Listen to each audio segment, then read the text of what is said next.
Cewek ini ngebatalin pernikahannya secara tiba-tiba, langsung digampar sama calon suaminya guys. Dan pas tahu abangnya si cewek ini siapa, dia kaget banget.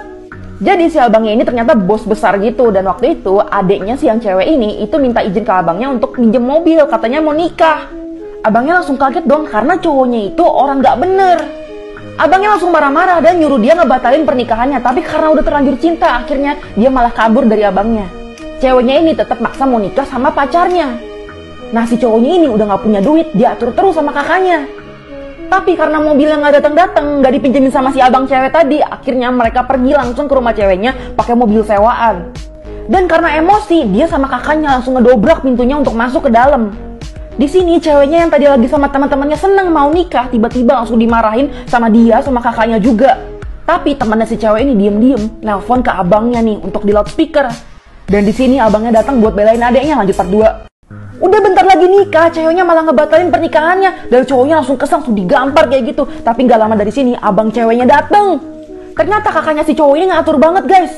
Peraturan pertama, semua harta itu harus diatur sama si cowoknya. Kedua, pekerjaan rumah itu harus diurusin sama si ceweknya. Dan yang ketiga, dia wajib punya anak laki-laki. Dia gak mau dong, karena gak bisa. Mana bisa gender bayi itu diatur-atur. Dan pas abis dia digampar, abangnya langsung datang. Dia langsung kaget dong karena tiba-tiba kenapa abangnya langsung datang, dan ternyata emang temennya tadi udah nge-loudspeakerin di handphone. Langsung si cowoknya itu sembunyi di balik kakaknya yang cewek guys. Dan ternyata kakaknya ketemu abangnya ini ketakutan juga. Dan langsung aja pernikahan mereka akhirnya berdua dibatalin karena cowok ini emang cowok nggak bener. Dan untung aja akhirnya mereka nggak jadi nikah. Guys, asli ini si botak jahat banget. Masa dia ketemu ibu-ibu dan hampir dia tabrak, terus belanjaannya ditendang kayak gini. Tapi setelah tahu anaknya si ibu ini siapa, dia kaget banget. Jadi ceritanya si cowok itu kedatangan saudaranya. Dan akhirnya si ibunya ini bilang makan aja di rumah, nanti ibu masakin. Nah pas pulang dari belanja, ini si botak nyetirnya nggak bener, sampai akhirnya hampir nabrak. Si ibu ini kaget dong, belanjaannya jatuh. Dan pas dia keluar malah dia yang marah-marah, padahal dia yang salah. Belanjaannya ditendang kayak gitu dan bahkan dimarah-marahin nih barengan sama istrinya. Di sini si ibu tuh dimarah-marahin sampai katanya disuruh ganti rugi. Ganti ruginya itu dimintain 50 juta padahal mobilnya nggak kesentuh sama sekali. Bahkan si ibunya yang berbahaya kan tadi posisinya. Pokoknya si ibunya diperes abis-abisan dan disuruh bayar, gak boleh pergi dari tempat itu sampai uangnya dapet. Saking jahatnya si botak sampai si ibu ini tuh ditampar guys. Langsung aja dia buru-buru telepon anaknya suruh datangin uangnya tuh 50 juta. Dan setelah anaknya datang, wah si botak kasihan banget. Lanjut part 2. Si botak ini jahat banget guys, dia hampir nabrak ibu-ibu tapi malah dia yang marah, bahkan si ibunya digampar. Si ibu ini bahkan lihat awalnya itu ganti rugi, tapi karena ditampar akhirnya dia telepon anaknya. Si anak ini sama gengnya akhirnya buru-buru nyamperin ibunya karena letaknya juga nggak jauh dari situ. Hampir ditamparin kedua sampai akhirnya anaknya datang sama timnya. Di sini dia langsung nyamperin si botak dan akhirnya nyerbu si botak. Bahkan di sini si ibunya masih baik banget, dia bilang katanya jangan diapa-apain, jangan pakai kekerasan. Akhirnya anaknya ngasih uangnya guys, satu koper isinya 50 juta yang dia minta tadi. Pas mau pergi, dia bilang urusan duitnya udah beres, tapi kan urusan lu sama gue belum, karena emang gue ditampar nih. Di sini si botak udah mulai ketakutan nih, dia bahkan pengen ngelepas kopernya aja, tapi udah nggak boleh, udah terlanjur dikerubungin sama orang-orang. Di sini akhirnya si botak nampar dirinya berkali-kali kayak gini dan disuruh sampai 500 kali baru boleh pergi. Dia sampai mohon ampun kayak gini tapi nggak dikasih guys, harus nampar terus dirinya sampai 500. Pria ini ngangkat tangan kanannya selama 40 tahun guys, tuh lihat.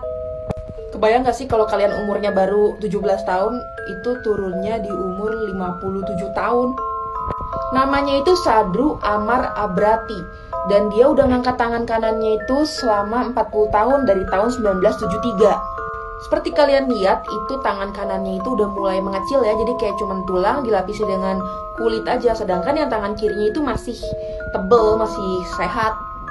Dia bilang awalnya sakit banget ya ngangkat tangan terus, tapi katanya selama udah puluhan tahun gini dia udah terbiasa dan bentuk tangannya itu tulangnya udah menyesuaikan gitu.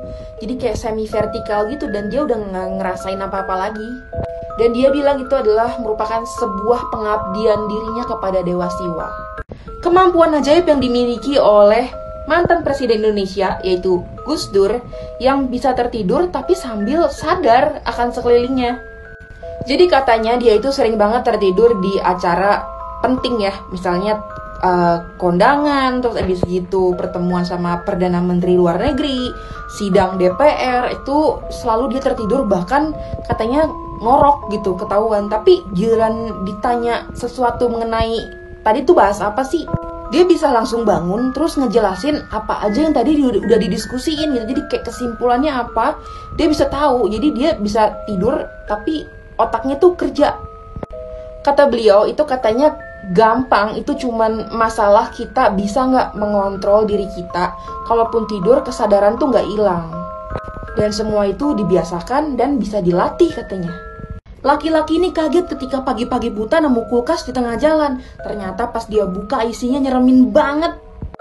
Orang yang nemuin ini adalah Stephen Kelly, dan waktu itu dia lagi perjalanan ke kantornya. Tiba-tiba dia nemu kulkas tengah jalan.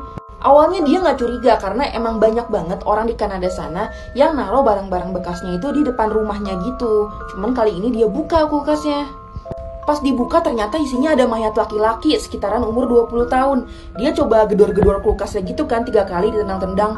Ternyata emang udah nggak gerak orangnya dan langsung dia telepon 911.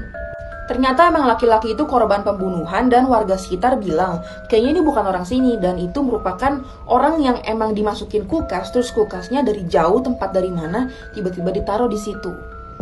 Guys, kalian yang main sepeda hati-hati ya, siang-siang tuh nggak menjamin kalau kejahatan itu nggak ada. Jadi laki-laki ini namanya Gali, dia itu lagi naik sepeda nih siang-siang di kawasan Kuningan, Jakarta.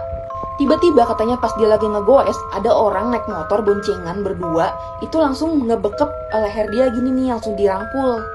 Salah satunya itu sambil ngacungin pisau ke arah perutnya. Dia diancam kalau lu nggak diem, gua tusuk lu gitu. Akhirnya handphone dia diambil tuh sama penjahat itu. Kenapa om? Begal gua mau ditusuk kan. Mau ditusuk? Iya, handphone gua di sebelah kanan dirangkul. Lu dirangkul lagi goes? Ya, lagi goes gua dipepet motor, dirangkul, dia ngomong, lu di mana ketusuk lu? Langsung diambil handphone gua. Dia sendiri berdua. Guys, pernah lihat ikan tidur nggak? Lihat deh, ini lagi tidur loh. Tapi matanya tetap ngebuka ya. Karena dia itu nggak punya kelopak mata kayak manusia atau kelopak mata kayak hiu. Jadi posisinya tuh kayak gini, santai, kayak ngambang. Tapi sebenarnya tuh dia tidur, bukan mati. Biasanya tuh sebelum tidur tuh dia kayak ada step-stepnya, yang tadinya dia cekatan, jadi tiba-tiba pelan. Akhirnya dia menurunkan metabolismenya sehingga dia dapat menyimpan energi untuk nanti. Tapi beda jenis ikan, beda cara tidurnya ya. Kalau kayak gini kan dia ngambang aja, nggak jelas gitu kan. Tapi kadang-kadang juga ada yang untuk melindungi diri, dia nyelip-nyelip di dekat batu-batu atau apa. Kalau misalkan emang di laut ataupun di kali-kali gitu.